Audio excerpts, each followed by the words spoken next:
नमस्कार मित्रों, मैं यदुनंदन गोस्वामी केपी नाड़ी कस्पल इंटरलिंक एस्ट्रोलॉजर जयपुर आपका हार्दिक स्वागत करता हूं। आपने अभी तक मेरे चैनल को सब्सक्राइब नहीं किया है, लाइक नहीं किया है, तो आप मेरे चैनल को सब्सक्राइब करें, लाइक करें। आज मैं एक नया विषय लेके आया हूं जो समाज में बहुत ज़्यादा प्रचलित है। वैवाहिक जीवन में तनाव या क्लेश, कलह किस कारण से होता है। ज्योतिष में ऐसे कौन से प्लानेट हैं, कौन से भाव हैं जो पति पत्नी के रिश्ते में वे मनुष्यता पैदा करके झगड़ा उत्पन्न करते हैं और तलाक तक नौबत आती है और तलाक में कन्वर्ट होकर वैवाहिक जीवन विध्वंस हो जाता है। वैवाहिक जीवन खराब होने के क्या कारण होते हैं, क्या ज्योतिषीय आधार हैं, उन पर चर्चा करेंगे।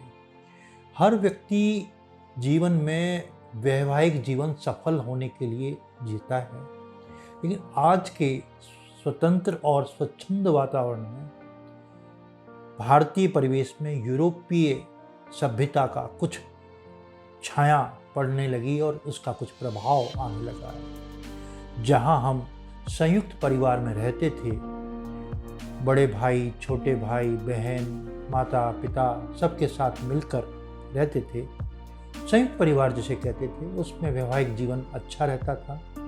वहाँ कठिनाइयाँ जरूर थी, लेकिन वो युग ऐसा था कि महिलाएं जॉब नहीं करती थी, काम नहीं करती थी। अब कंधे से कंधा मिलाकर महिलाएं काम करती हैं और शारीरिक श्रम न करके मानसिक श्रम से धन कमाने की सोचते हैं। तो उन्हें घर के काम, झाड़ू पोंछा करना, खाना बनाना ये पसंद नहीं आता और कपड़े पहनने की स्वच्छंदता, वेस्टर्न कपड़े पहनना और शारीरिक श्रम से बचना, यह उनके कई कारण हैं। और अपने पसंद का खाना खाना, पिज़्ज़ा, बर्गर, ये ऐसे आइटम खाना जो खुद के पैसे से अच्छा खाना चाहते हैं, किसी परिवार के सदस्यों को उसमें शामिल नहीं करके अपने ही खुद का और अपने पति का एकदम स्वार्थपरक जीवन जीने की लालसा रहती है। यह स्वतंत्र और स्वच्छंद जीवन जीने की तरीका काफ़ी कठिन होता है, विशेष रूप से जब आपके बच्चे छोटे होते हैं, आप जॉब में होते हैं, तो उन्हें कहाँ छोड़ के जाएं, कैसे उनका लालन पालन किया जाए, ये बहुत कठिनाइयों का होता है। लेकिन व्यक्ति अपनी जिद में, अपने अहंकार में और अपने ही सिद्धांतों पे चलने के लिए पुरानी परंपराओं को त्याग, एकल, अकेला, एकांत में रहना और अपने जीवन को बहुत सुदृढ़ बनाने के बारे में सोचना।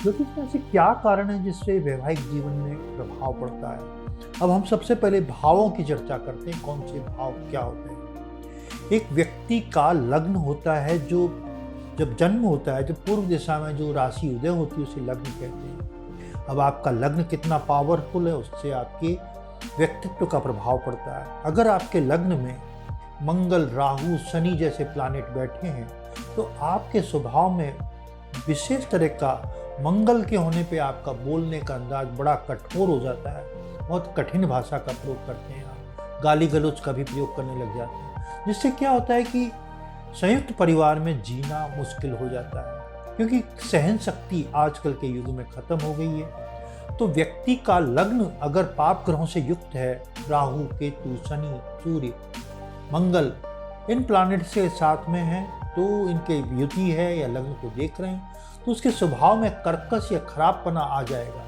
उसके पाप ग्रहों के हिसाब से आ जाएगा। अगर लग्न के सबलॉर्ड का संबंध 6, 8, 12 से है, तब भी आ जाएगा। तो लग्न का मजबूत होना, लग्न का प्रभावित करता है वैवाहिक जीवन को। अगर आपका लग्न नेगेटिव है, खराब है, तो वैवाहिक जीवन में आपकी भाषा से टूटने की संभावना बन जाएंगी। वहीं सेकंड हाउस वाणी का भाव है।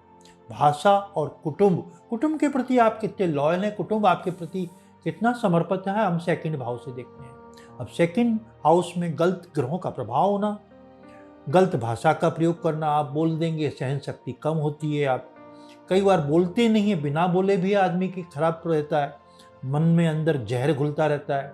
जब वो एक साथ निकलता है तो पहाड़ बनकर निकलता है और लावा बनकर निकलकर आपस पारिवारिक जीवन को तहस नहस कर देता है। तो सेकंड हाउस जो वाणी का है, तो वाणी खराब होना भी वैवाहिक जीवन को खराब करने में सबसे ज़्यादा पावरफुल होता है। सेकंड हाउस में मंगल का बैठना, राहु से दृष्ट होना, कई बार देखा गया ये वैवाहिक जीवन खराब, क्योंकि बोली की वाणी कभी भी भूलता नहीं आदमी। जो बोल गया वो वापस नहीं आता, रिटर्न नहीं है। तीर ऐसा तीर नहीं है जो आपकी वाणी के तीर को वापस ला दे। तो वो व्यक्ति की, और हस्बैंड वाइफ के जीवन में अहम का रोल ज़्यादा, ईगो बहुत होता है, वो टूटने में लग्न का प्रभाव होता है। अगर ईगो ज़्यादा है तो वैवाहिक जीवन टूटने की संभावनाएं बहुत बन जाती हैं। थर्ड हाउस अपने आप का प्रेजेंटेशन है, आपका कम्युनिकेशन स्किल है। अगर थर्ड हाउस में भी आप अपने अच्छे ढंग से रखते हैं लेकिन अपने आप को पेश अच्छे ढंग से नहीं करते, सास ससुर के सामने, पति के सामने, आपका प्रेजेंटेशन अच्छा नहीं है, आप कोई छोटी छोटी बातों पे आपस में अपनी कम्युनिकेशन स्किल से बिगाड़ सकते हैं। आपकी अभिव्यक्ति आपके वैवाहिक जीवन को खराब कर सकती है। चौथा भाव बहुत महत्वपूर्ण है। चौथा भाव माता का भाव होता है। यहाँ चौथा भाव स्ट्रांग होने से माता से संबंध जातक के अच्छे होते हैं, और माता से संबंध होने से खराब, सास बहू के झगड़े नहीं होते हुए भी लोग बाग करा देते हैं, आपस में करा देते हैं। तो चौथा भाव पंचम भाव का द्वादश भाव है। पंचम भाव लव अफेयर्स का भाव है। वैवाहिक जीवन खराब होने में चौथा भाव का रोल इसलिए रहता है कि रोमांस की कमी, उदासीनता, प्यार प्रेम संबंधों में उदासीनता वैवाहिक जीवन को खत्म कर देता है। यानी प्रेम संबंध हस्बैंड वाइफ में बना रहे, यह पंचम भाव से होता है। अगर चौथा भाव ज़्यादा एक्टिव है तो मतलब रोमांस की कमी है, प्रेम संबंधों में कमी है, यह वैवाहिक जीवन को खराब करेगा।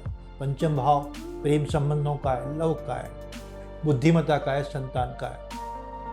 अगर प्रेम संबंध भी अच्छे हैं, छठा भाव पंचम भाव ऑपरेट हो रहा है, संतान नहीं है, आपकी संतान खराब है पंचम भाव, तो वैवाहिक जीवन खराब चलने का, संतान नहीं होना भी है, संतान का होना पंचम भाव में अच्छा है। आपकी बुद्धि कटु है, खराब है, तो पंचम भाव इफेक्टेड होता है, तो वैवाहिक जीवन खराब होगा। हम चर्चा करते हैं छठा भाव जो तलाक का मेन भाव है, वैवाहिक जीवन का विघटन का मूल रूप से भाव छठा है। छठा भाव अगर प्रभावी है किसी के जातक में, नौकरी बहुत अच्छी करेगा जातक। सरकारी नौकरी यानी परिश्रम से धन कमाएगा, नौकरी करेगा, हर महीने सैलरी आएगी, मेहनत करेगा महीने भर तो सैलरी आएगी। तो ऐसे जीवन में अगर छठा भाव अधिक प्रभावशाली है, अच्छी नौकरी करता है व्यक्ति का, तो वैवाहिक जीवन खराब होगा, क्योंकि छठा भाव 7वें भाव से 12वां भाव है। विवाह के विघटन का सबसे बड़ा तलाक का भाव है। हम किसी भी पत्रिका का देखते हैं कि इसका तलाक कब होगा, तो जब छठा भाव ऑपरेट होता है, छठे भाव का संबंध 6, 8, 12 से होता है, लग्न से होता है, तो जातक का तलाक होता है। तो छठा भाव वैवाहिक जीवन को खराब करता है। अब हम बात करते हैं 7वां भाव जो विवाह का भाव है। 7वां भाव आपका नेगेटिव है, आपने जन्म पत्रिका सही नहीं मिलाई है, तो आपका वैवाहिक जीवन खराब है और आपके विचारों में असमानता है। और 7वां भाव आपका पापकृत की योग में मंगल ग्रह बैठा है, सामने शनि बैठा है, बीच में कोई ऐसा प्लानिट बैठा है, शुभ ग्रह सप्तमेश बैठा है, यानी 7वां भाव इफेक्टेड हो रहा है, तो आपका वैवाहिक जीवन बहुत ही नकारात्मक होगा। यानी पापकृत की योग में या गलत योग बन रहा है, राहु देख रहा है, सूर्य बैठा है, विध्वंस कारक प्लानिट 7वें भाव में बैठा है, तो 7वां भाव खराब होने से वैवाहिक जीवन खराब होगा। अष्टम भाव विवाह के लिए बहुत बहुत इम्पोर्टेंट है। अष्टम भाव, तो डॉरी मतलब किसी भी व्यक्ति को दहेज जो होता है, हम अष्टम भाव से, ससुराल पक्ष अष्टम भाव से देखते हैं। अब आपकी महिलाओं के विशेष रूप से ससुराल वालों से संबंध खराब होना वैवाहिक जीवन को खराब करता है। अष्टम भाव व्यक्ति के प्राइवेट पार्ट्स, जनांग का भी है, तो उसमें कोई बीमारी है, कुछ प्रॉब्लम है, दूषित है, 8वां भाव खराब है, तो वैवाहिक जीवन को ये बहुत इफेक्टेड करता है। वैवाहिक जीवन में एक दूसरा भाव है 9वां भाव, आगे चर्चा करते हैं। 9वां भाव विशेष रूप से अवैध संबंध का, शारीरिक संबंधों का, विवाह के बाद आपके किसी से एक्स्ट्रा मैरिज अफेयर चल रहे हैं, तो यह आपके वैवाहिक जीवन को खराब करने वाला है। तो 9वां भाव अवैध संबंधों का है, तो यह वैवाहिक जीवन को खराब करता है। अब 11वां भाव इच्छा पूर्ति भाव है, जो वैवाहिक जीवन को बहुत स्ट्रांग बनाता है। आपकी जो डिजायर है वैवाहिक जीवन में, एक नए जोड़े की बहुत सारी इच्छाएं होती हैं, मैं यहाँ हनीमून पे जाऊँ, मैं ये करूँ, मैं ये करूँ, मेरे लिए हस्बैंड ये लेके आए, फूल लेके आए, यानी बहुत सारी डिजायर्स होती हैं। वो डिजायर पूरी नहीं होने पर वैवाहिक जीवन को बहुत ही इफेक्टेड करता है। तो वैवाहिक जीवन का तलाक होने में 11th हाउस का अच्छा नहीं होना, जो डिजायर रखता है, चाहे पुरुष रखता है कि मैं रोज सेक्सुअल रिलेशन बनाऊं और महिला चाहती नहीं, तो यह भी एक शादी नहीं टूटने के कगार पे दिखाता है। यानी एक छोटी छोटी बातें हैं, लेकिन ये जीवन में तलाक के मेन रूप से कारण बनता है। द्वादश भाव सैया सुख का, बेड प्लेजर का, अगर वो आपका नेगेटिव है, आप सैया सुख नहीं करते हैं, आप इसके प्रति उदासीन हैं, तो आपकी शादी वैवाहिक जीवन को खराब करता है। इसके लिए बहुत सारे प्लानेट हैं, मंगल है, राहु है, गुरु है, जो कई चीज़ों में नेगेटिव असर करते हैं। तो इन प्लानेट्स के, राहु, केतु, मंगल, शनि, इन प्लानेट के खराब होने पर, और विशेष रूप 5, 7 और या लग्न को प्रभावित करने वाली ये प्लानेट वैवाहिक जीवन को खराब करते हैं। आपको मेरा वीडियो कैसा लगे कमेंट बॉक्स में जाएं, और आपने अभी तक मेरे चैनल को सब्सक्राइब नहीं किया है तो लाइक करें। नमस्कार।